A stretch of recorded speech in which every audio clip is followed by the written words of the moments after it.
आज जो मैं आपको सुना रहा हूं कहानी, शायद सुनने के बाद आपकी आंखों में आ जाएगा पानी। ये कहानी लगन, समर्पण, निष्ठा और साथ की है।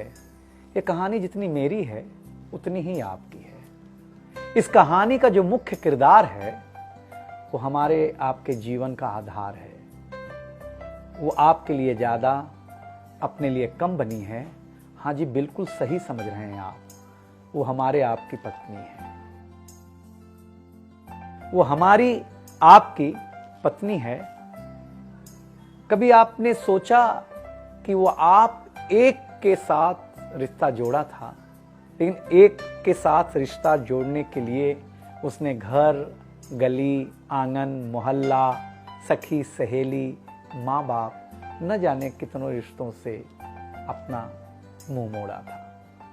याद करिए, जब आपके साथ ब्याही थी और आपके घर आई थी तो बहू, भाभी, दुल्हन, न जाने कितने नामों के साथ बुलाई जाती थी।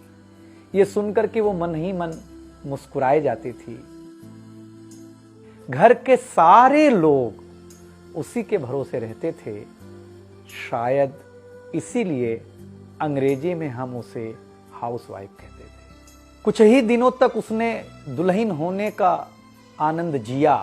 फिर झाड़ू, पोछा, बर्तन, चूल्हा, चौका, इन सब ने उसको जकड़ लिया। रोज हमारे लिए नाश्ते से लेकर खाने तक कुछ खास रखना, हमारी लंबी उम्र के लिए न जाने कितने उपवास रखना।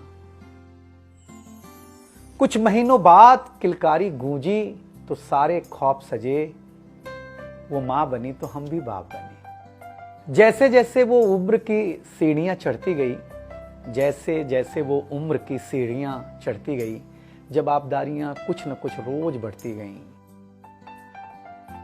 एक तरफ बच्चे पे नजर, दूसरी ओर मैं ऑफिस के लिए लेट न हो जाऊं इस बात का डर। सब कुछ बराबर हो, कुछ रह न जाए, और इस बात पर भी ध्यान कि गैस पर रखा हुआ दूध कहीं बह न जाए।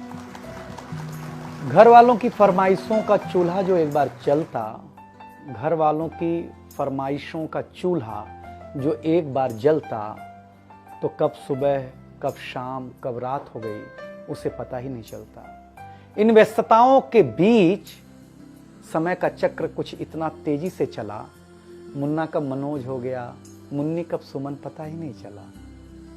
अब तक जो था प्यार, अब उसने अपना नाम बदल करके रख लिया था तकरार। बेटी को लेकर के कहना कि कुछ ज्यादा ही मन बढ़ा रखा है, तुम्हारे प्यार ने इसको सर पे चढ़ा रखा है। अब तो वो मुझे भी देने लगी थी ताना, अब तो वो मुझे भी देने लगी थी ताना, ऑफिस में ही रहा करो ना, 2-4 घंटे के लिए घर के आना।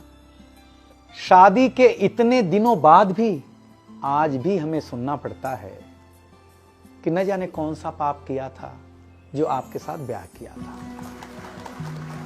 और ये तो रोज की थी कहानी। इतना जोर से कहना कि घर के सारे सदस्य सुन लें कि एक दिन बीमार होती हूं ना, तो एक दिन बीमार होने पर किसी को कोई देता नहीं है 1 गिलास पानी, लेकिन जैसे ही उसे आपके तबीयत खराब होने का होता आभास, आकर के बैठ जाती थी आपके पास।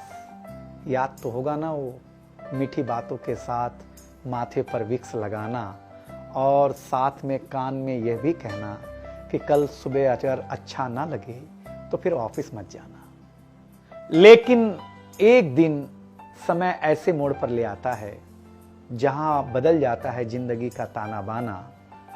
थाली में रोटी रखते हुए उसका ये कहना कि बेटी जवान हो गई है, क्या अब लड़का भी मुझे ही ढूंढने होगा जाना।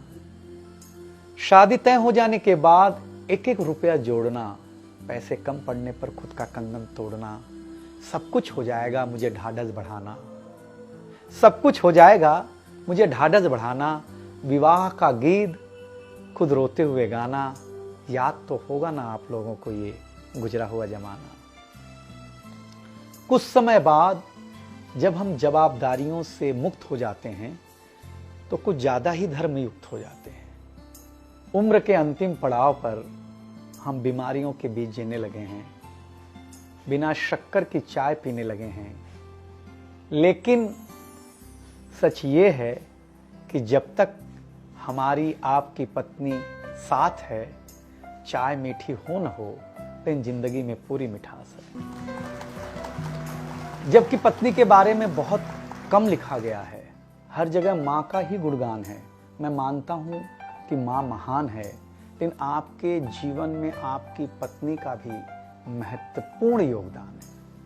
तो आपसे निवेदन इतना सा है कि आप अगर घर पर हों या घर पर जाएं तो अपनी पत्नी का हाथ हाथ में रख करके संतोषानंद जी का लिखा हुआ एक गीत गाएं कि तू धार है नदिया की, मैं तेरा किनारा हूं, तू मेरा सहारा है, मैं तेरा सहारा हूं, आंखों में समंदर है, आशाओं का पानी है, जिंदगी कुछ भी नहीं, तेरी मेरी कहानी।